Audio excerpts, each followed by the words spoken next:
सरकार के खिलाफ खड़े हो जाओ, सरकार का विरोध करें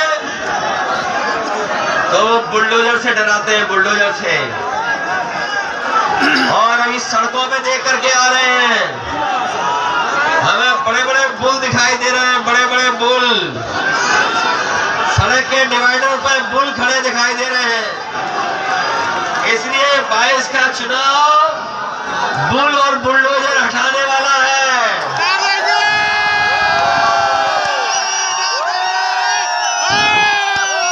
अभी सुनने में आ रहा है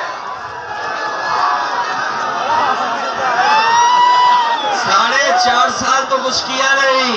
सही बात है, कुछ किया हो तो बताओ। 4.5 साल भारतीय जनता पार्टी की सरकार ने महंगाई बढ़ा दी, नौकरियां छीन ली, रोजगार छिन गए, रोजगार छिन गए, और कौन सब नौकरियां छिन गई। और यही लोग रहे तो न नौकरी मिलेगी न रोजगार मिलेंगे, हमें और आपको ऐसे ही सड़क पे भटकने के लिए छोड़ देंगे। इसलिए आपसे हम लोग निवेदन करने आए हैं, कानून व्यवस्था बिल्कुल चौपट है। सबसे ज्यादा अन्याय पिछड़े और दलितों के ऊपर हो रहे हैं, अल्पसंख्यक भाइयों के ऊपर हो रहे हैं। आज देश के आंकड़े देखो, जो आंकड़े बताते हैं कानून व्यवस्था कहाँ है। एनसीआरबी के आंकड़े देखो, सबसे ज्यादा खराब कहीं की कानून व्यवस्था है तो उत्तर प्रदेश की है। उत्तर प्रदेश की कानून व्यवस्था खराब है, कौन नहीं जानता। एक व्यापारी कानपुर का गोरखपुर में गया, पुलिस के लोगों ने पीट पीट करके उसकी हत्या कर दी। जब विपक्ष ने दबाव बनाया तब जाकर के वो गिरफ्तार हुए। कई देश में ऐसा नहीं होगा कि आईपीएस फरार हो, उत्तर प्रदेश में आईपीएस फरार है। सबसे ज्यादा थाने और कस्टोडियल डेथ कहीं हो रही है तो उत्तर प्रदेश में हो रही है। इससे खराब कानून व्यवस्था कहीं नहीं हो सकती जो आज कानून व्यवस्था है। और सबसे ज्यादा अपमानित अगर कोई हो रहा है तो हमारे पिछड़े भाई और दलित भाई सबसे ज्यादा अपमानित हो रहे हैं, उनको जेल भेजा जा रहा है। आज जेल के आंकड़े अगर निकालोगे तो सबसे ज्यादा पिछड़े, दलित और अल्पसंख्यक भाई दिखाई देंगे। कौन जेल में है? इन्हीं लोगों को जेल भेजने का काम किया जा रहा है। नौकरियां इनकी छिन रही। और बाबा साहब ने जो हमें अधिकार दिए, बाबा साहब ने जो संविधान बनाया जिसके तहत हमें और आपको सम्मान मिलना था, वो भी अधिकार और सम्मान छीनने की तैयारी है। याद करना साथियों, जिनको जानकारी होगी इतिहास के बारे में, इस देश में एक कंपनी आई थी व्यापार करने के लिए, ईस्ट इंडिया कंपनी। एक व्यापार करने आई थी कंपनी, व्यापार करने लगी और लंदन में ऐसा कानून पास हुआ कि वही कंपनी सरकार बन गई। और ईस्ट इंडिया कंपनी जो थी वो सरकार बन गई और न जाने कितनों ने अपनी जान निछावर कर दी, तब जाकर के हम लोगों को आजादी मिली। और जिस तरीके से भारतीय जनता पार्टी आज सरकारी कंपनियों को प्राइवेट बना रही है, हो सकता है सरकार कंपनियों के हाथ में चली जाए और हमारे आपके पास वोट का अधिकार न बचे। ऐसी भी साजिश भविष्य में भारतीय जनता पार्टी कर सकती है।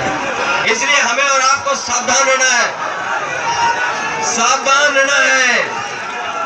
अगर आप चाहते हो कि विकास के रास्ते को उत्तर प्रदेश जाए, विकास अगर उत्तर प्रदेश में हो, किसानों की खुशहाली हो, नौजवानों को नौकरी और रोजगार मिले, महंगाई पर नियंत्रण हो और सबको मान सम्मान मिले, तो साइकिल की मदद करना, साइकिल की मदद करना, समाजवादी पार्टी की मदद करना। हमें खुशी है इस बात की, हमें खुशी है इस बात की कि लगातार समाजवादी पार्टी में लोग जुड़ रहे हैं, समाजवादी पार्टी का समर्थन कर रहे हैं लोग। हम अपने बधाई देंगे पूर्व सांसद राजा रामपाल जी को, जो आज समाजवादी पार्टी और समाजवादी पार्टी की लड़ाई को मजबूत करने के लिए आए हैं। हम उनका स्वागत करते हैं। डॉक्टर संजय चौहान, डॉक्टर संजय चौहान यही असली है पृथ्वीराज चौहान के वंशज। इन्हीं के समाज के लोग हैं सम्राट पृथ्वीराज चौहान के आ गए संजय चौहान अभी नहीं है, इसलिए संजय चौहान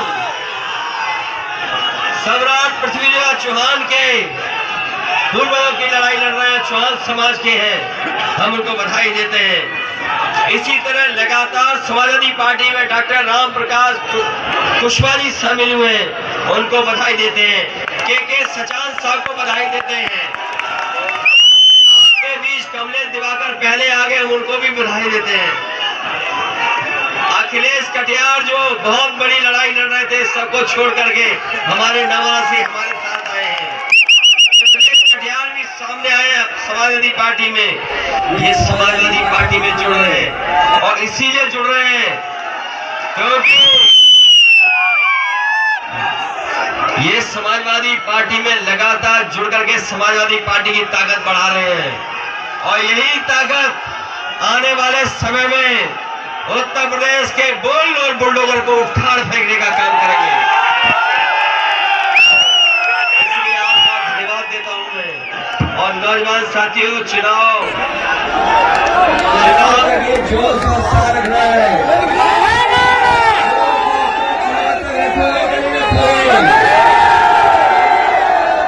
जिस पार्टी ने धोखा दिया उसको सबक सिखाओगे कि नहीं सिखाओगे?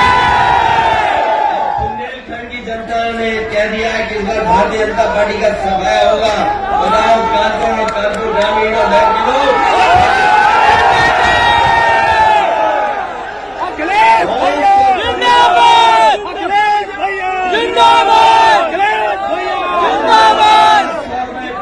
पेट्रोल मिल जाएगा। कौन जिम्मेदार रुपए के महंगाई का?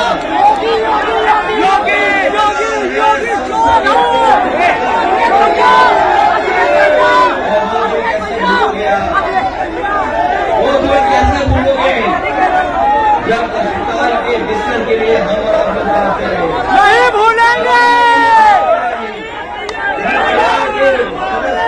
ऑक्सीजन की जरूरत थी, ये सरकार ऑक्सीजन नहीं दे रही। गरीबों को सबसे ज्यादा उम्मीद सरकार पर थी, सरकार हमारी मदद करती, लेकिन उसने गरीबों को अनाज गरीबों को पार्टी के साथ